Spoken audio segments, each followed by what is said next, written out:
Baspa supremo को अब अपनी सुरक्षा की चिंता सताने लगी है। उनका कहना है कि वो ऑफिस के बजाय घर पर मीटिंग करने को मजबूर हो गई हैं। जानकारी के लिए आपको बता दें, बीएसपी सुप्रीमो मायावती ने एक्स पर पोस्ट शेयर कर समाजवादी पार्टी पर तीखा हमला किया है। उन्होंने अपने पोस्ट में लिखा कि समाजवादी पार्टी दलित विरोधी है, जिससे उन्होंने अपनी जान को खतरा भी बताया है।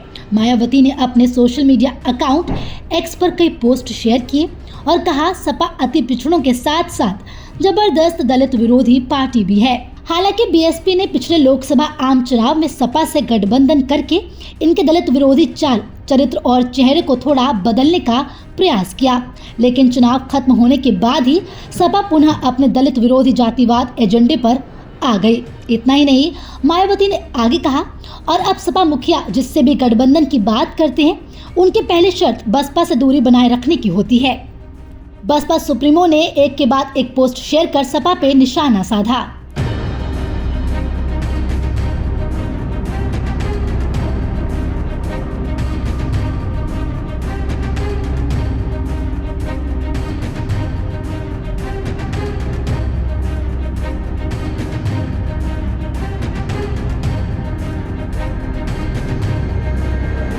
इसी के साथ बसपा सुप्रीमो ने पार्टी दफ्तर के लिए सुरक्षित स्थान की मांग करते हुए अपनी अगली पोस्ट में लिखा, इस असुरक्षा को देखते हुए सुरक्षा सुझाव पर पार्टी प्रमुख को अब पार्टी की अधिकतर बैठकें अपने निवास पर करने को मजबूर होना पड़ रहा है, जबकि पार्टी दफ्तर में होने वाली बड़ी बैठकों में पार्टी प्रमुख के पहुंचने पर वहां पुल पर सुरक्षा कर्मियों की अतिरिक्त तैनाती करनी पड़ती है।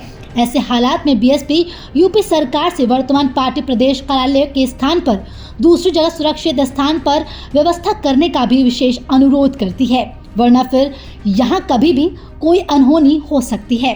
साथ ही दलित विरोधी तत्वों से भी सरकार सख्ती से निपटे, पार्टी की यह भी मांग है। जानकारी के लिए आपको बता दें, हाल ही में अखिलेश यादव बलिया दौरे पर थे, जहां उन्होंने मीडिया से बातचीत करते हुए आगामी लोकसभा चुनावों के लिए उत्तर प्रदेश में गठबंधन की संभावनाओं पर अपने विचार रखे।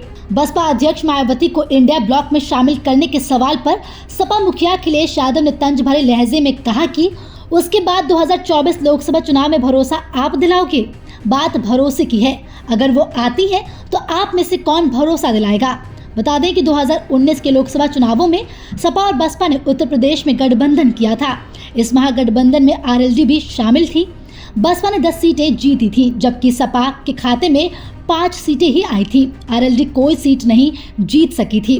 चुनाव के तुरंत बाद बसपा सुप्रीमो ने गठबंधन तोड़ने का ऐलान कर दिया था और फिर 2022 का उत्तर प्रदेश विधानसभा चुनाव बसपा अकेली लड़ी थी। इतना ही नहीं, मायावती ने सपा का गढ़ कहे जाने वाले आजमगढ़ के उपचुनाव में अपना उम्मीदवार भी उतारा था। फिलहाल की इस वीडियो में इतना ही। वीडियो पर आपकी क्या राय है? अपनी राय हमें कमेंट कर जरूर बताएं। इसी तरह की खबरों के लिए देखते रहें सहारा समय यूपी उत्तराखंड।